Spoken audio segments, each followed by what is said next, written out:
ঠিক নাকি? দাড়িপাল্লা ব্যতীত 12 তারিখে সাতক্ষীরার কোন আসনে কোন জালিমকে সুযোগ দেওয়া হবে না ইনশাআল্লাহ। এই 4টা আসনেই দাড়িপাল্লার প্রার্থীদের জয়যুক্ত করে আগামী দিনের প্রধানমন্ত্রী ডক্টর শফিকুর রহমানকে উপহার দিতে হবে। প্রস্তুত আছেন আপনারা? আগের রাত থেকে কেন্দ্র পাহারা দিতে হবে, পারবেন?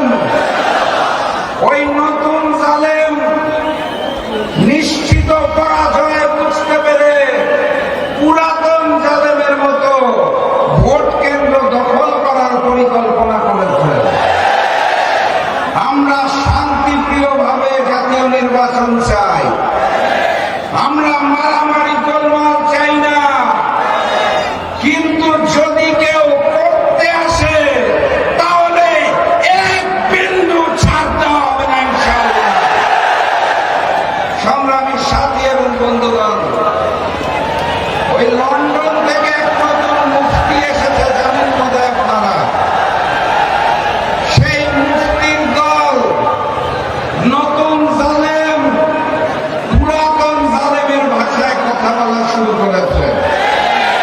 গতকাল ওই দলের মহাসচিব খুব দুঃখ করে বলেছেন, প্রধানমন্ত্রী শেখ হাসিনা ভারতে চলে গেছে, তার নাকি খুব কষ্ট হচ্ছে। বিএনপি আর আওয়ামী লীগ এক হয়ে গেছে। পুরাতন জালেম আর নতুন জালেমকে একসাথে রুখে দিতে হবে। আগামীর বাংলাদেশ হবে ঐক্যবদ্ধ বাংলাদেশ, আমরাই সেই বাংলাদেশ। আর আগামীর প্রধানমন্ত্রী ডক্টর শফিকুর রহমান।